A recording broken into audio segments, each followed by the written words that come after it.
இந்த குழந்தைங்க காமிக்கிற கொய்யாப்பழம், கொய்யாக்காய், கொய்யா இலை எல்லாமே மருத்துவத்துக்கு ரொம்ப சிறப்பான ஒன்றா இருக்குது. கொய்யா இலை கூட நிறைய பேர் தண்ணியில் அதோட சாறை எடுத்து அதை குடிக்கிறது உண்டு. அதிகபட்சம் சுகருக்கு ரொம்ப சிறப்பான மருந்து அப்படின்னு சொல்கிறாங்க. அது ஒரு சில பேர் விரும்பி குடிக்கிறது உண்டு, நிறைய பேர் சொன்னாலும் கேட்குறதும் இல்லை. ஓகே, இப்போ இதில் வளர எல்லா கொய்யாக்காவும், இதில் பறிக்கிற எல்லா கொய்யாக்காவும் வீட்டில் வளருதான். நம்ம வீட்டில் ஒரு மரத்தை வளர்த்து அதில் சில இந்த மாதிரி ஒரு கனியை, ஒரு பழத்தை பறிக்கும்போது அதில் உள்ள சுவையை நம்ம நேரடியாகவே டேஸ்ட் பண்ணும்போது, அதை வளர்த்து பார்த்து அந்த கனியை பறித்து அதை சாப்பிட்றவங்களுக்கு தான் தெரியும். கடையில் நமக்கு மார்க்கெட்டில் விதவிதமான நிறைய வகையான ஃப்ரூட்ஸ் கிடைக்குது.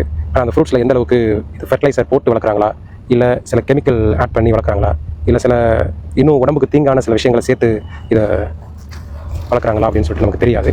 ஆனால் நிறைய பேர் வீடை சுற்றி இடம் இருந்தாலும் அந்த தலைகள் கொட்டுது அப்படின்னு சொல்கிறதுக்காகவே மரங்களை வைக்கிறது இல்லை, அதையும் சேர்த்து காங்கிரீட் தர போட்டுறாங்க. ஆனால் இயற்கையோடு நம்ம சேர்ந்து வாழும்போது தான் அதோட ஃபீலை நம்ம ரியலாக ஃபீல் பண்ண முடியும். கண்டிப்பாக உங்கள் வீட்லையும் இடம் இருந்துச்சுன்னா ஒரு 10 வகையான மரத்தை வளர்த்து பாருங்கள். எங்கள் வீட்டில் ஒரு 10 வகையான மரம் இருக்குது. அதுலேருந்து கிடைக்கிற சில காய்களையோ இல்லை பழங்களையோ நம்ம சாப்பிடும்போது நமக்கு எல்லா நேரங்கள்லையும் பக்கத்துலேயே காய்கறியோ இல்லை பழங்களோ பக்கத்தில் கிடைக்குன்னு சொல்ல முடியாது.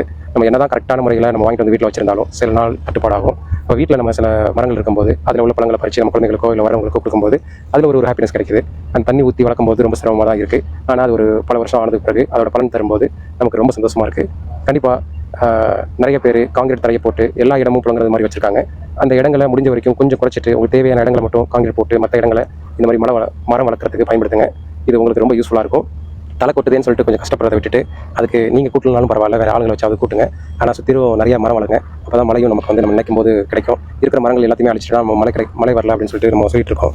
ஆனால் நம்மளே இந்த இயற்கைக்கு மாறாக செயல்பட்டுட்டு நம்ம அதுக்கு எதிராக சொல்லிட்டு இருக்கோம். அதை கொஞ்சம் மாறணும்னா நம்ம சைட்லேருந்து அந்த மாற்றம் நிகழ்ந்தால் தான் முடியும். நீங்களும் வீட்டில் கண்டிப்பாக மரம் வளர்த்து உங்கள் குழந்தைங்களுக்கும் சில எந்த ஒரு கெடுதல் இல்லாத பழங்களையோ இல்லை கனிகளையோ இல்லை காய்கறிகளையோ கொடுத்து பழகுங்க. இது கண்டிப்பாக எங்களை மாதிரி ஒரு சில நபர் ஃபாலோ பண்ணாலும் எல்லாரும் ஃபாலோ பண்ணால் தான் நம்ம அந்த இடத்த நம்ம அச்சீவ் பண்ண முடியும். உங்களோட மாற்றத்துக்கு நீங்கள் தான் மாறணும். கண்டிப்பாக மாறுங்க. எப்பயுமே எல்லோரும் சேர்ந்து செய்யும்போது தான் அதை நம்ம அச்சீவ் பண்ண முடியும். கண்டிப்பாக ஃபாலோ பண்ணுங்கள் ப்ளீஸ்.